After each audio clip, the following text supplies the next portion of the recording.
Hi, it's Sam Tolbert, Sound of Joy Music Services, and we're back on to our next viewer request, and they requested a hymn.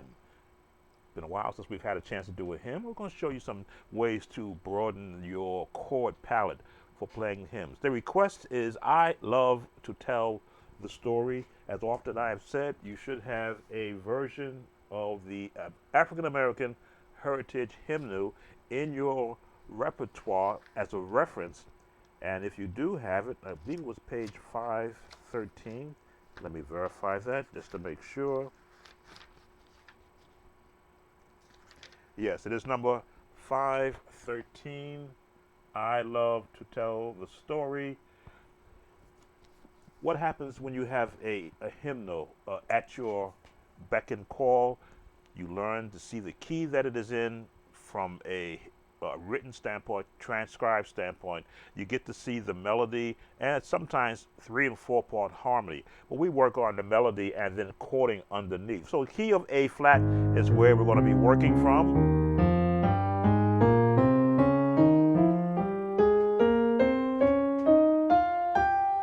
And that is high, I think as high as we'll go. And we're going to go back down. Again, this is to not only train your hands, but to train your ears. And there's our lowest note. So the melody of this song is a standard hymn, which means it's going to follow the path of a major scale.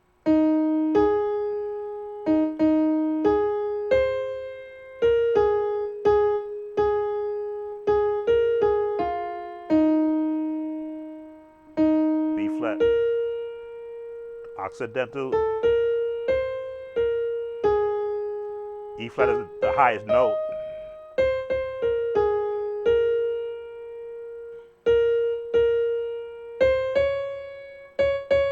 It's still the verse part.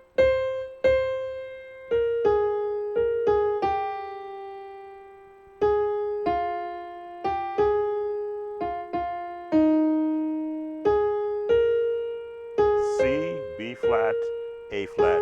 Yes, I'm very familiar with this song, so I don't really have to look at the keys to see where the notes are going to fall. My ears are trained to the positioning of the melody. So the melody now is for those who are number system dependent. I'm trying to wean you off the number system. I've got a booklet coming out that's going to do some of that. So the 1 is where your first part of the melody is going to be in. I love to tell. Very generic. To the 4, the D flat, back to the 1, continue to the 5. Now we're going to go occidental, which is out of the melody, back to the 5, to the 1, to the 5, still in the 5, to the 1,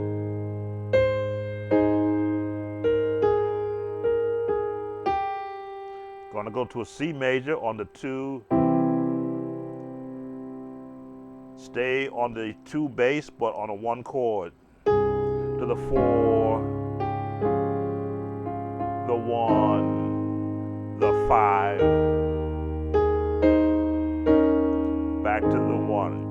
So those generic chords, 1, 2, 3, 4, 5, 6, 7, and then octave 8 or 1 once again, is your framework for where your chords are, because the song does take some turns. It will offer a occidental. By occidental I mean it will come out of the melody by half a key. Usually it's flat or sharp, depending upon the melody, and a chord will change from the number system where it is normally a minor on the 3rd chord.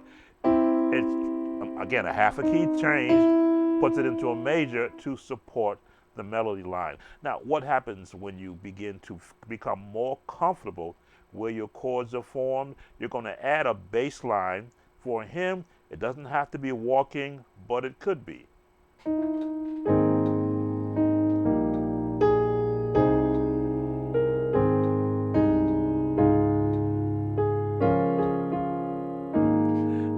You will see me in the Chordy app sustain the notes and then switch to my next note. That is a technique which I have covered in my several piano tutorials, where when you need to hold chords so you can remove your hands and get to the next note. If I don't use the sustain pedal, this is the effect.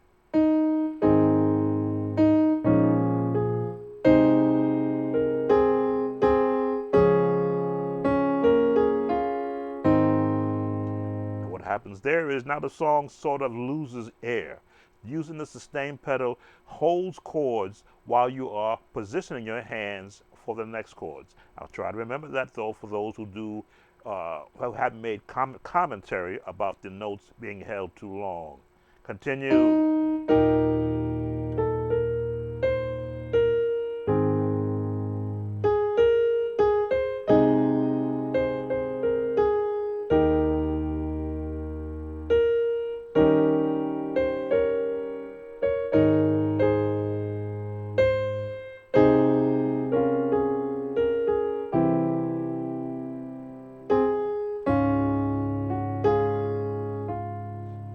Correct chords.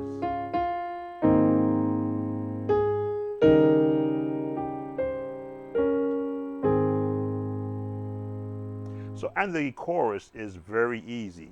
A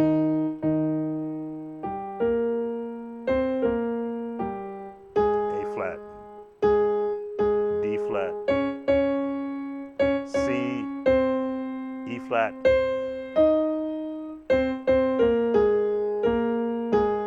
F, A flat, B flat, and that is simple. A 5, the 1, 4, 1, staying on 1,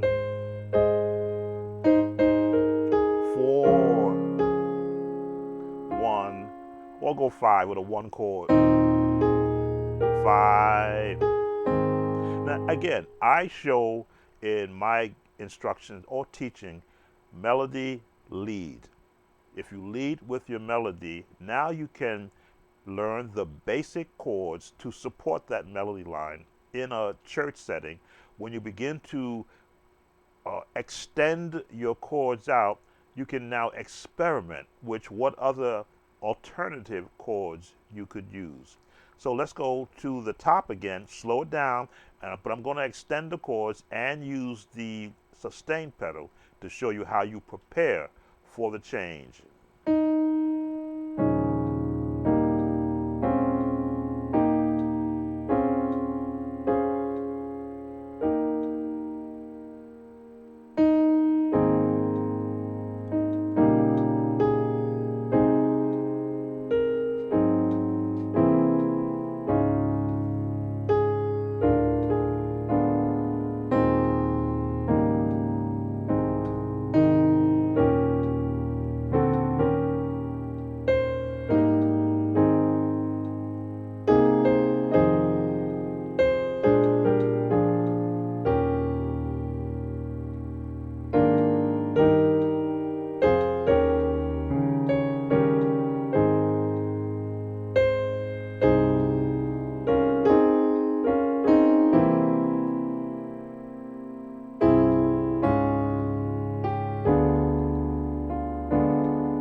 I love to tell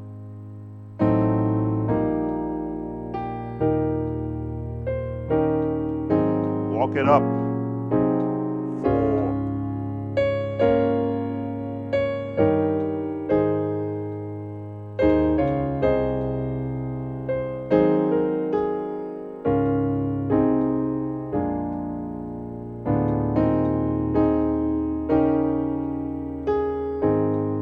Now, all I did there was what we have covered in our June series, chord building.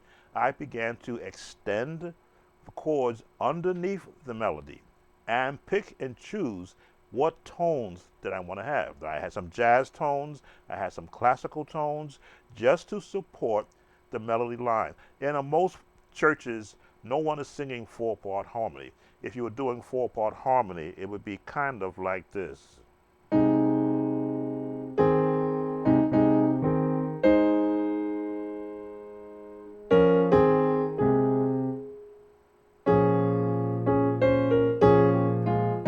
should have said 3.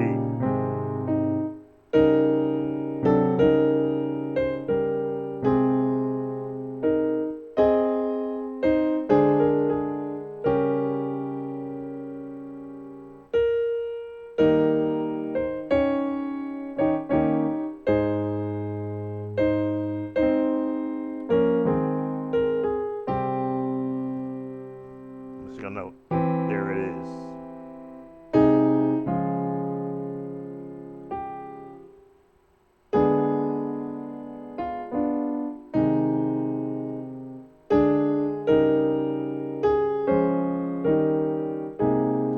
So what I did was a lot of drop 2 sounds. Drop 2 is a beautiful way to reharmonize the traditional bass chords. When you drop 2, 1, 2, 3, or I say 1, 2, 1, 2, 3, and your basic chord is 3 chords. Sorry, when you do drop 2, you're dropping the note down here.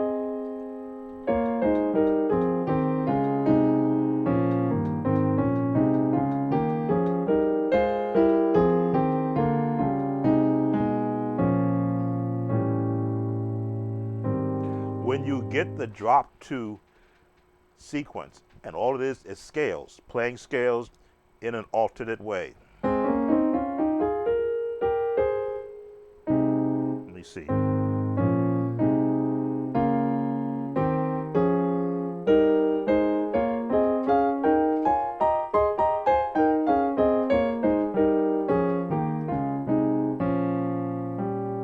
That's all drop 2 is. Repositioning where your notes are. Okay, so we've covered the entire song. As I said, let me give you some additional chords because I never know the skill level of the requester. So let me give you some additional chords that you can work on when you're going to play this song. Now, I always give a beginning. Give you some contemporary chords. I love to tell the story. Don't have my words.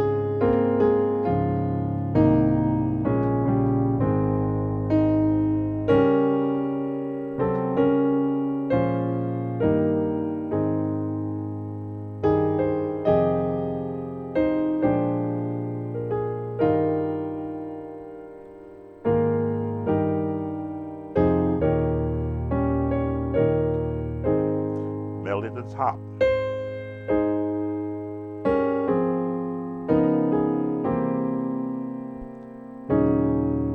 This is the 5, 1, 4 progression. Diminish, melody at the top.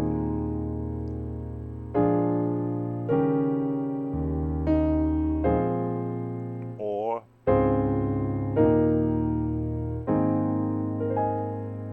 I love to tell.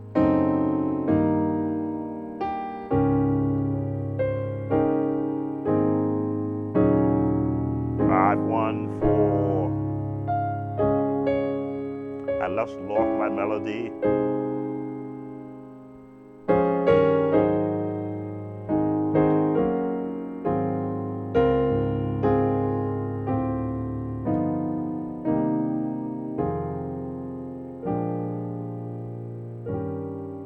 Passing tones.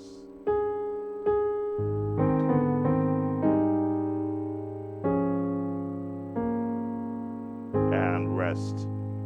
All right, and that is I Love to Tell the Story for our viewer. As always, if you're not a subscriber, why not? Give us that thumbs up, like, leave a comment, and hit that notification bell because I still have 2 more viewer requests on the list right now. Take care and see you on the next viewer request.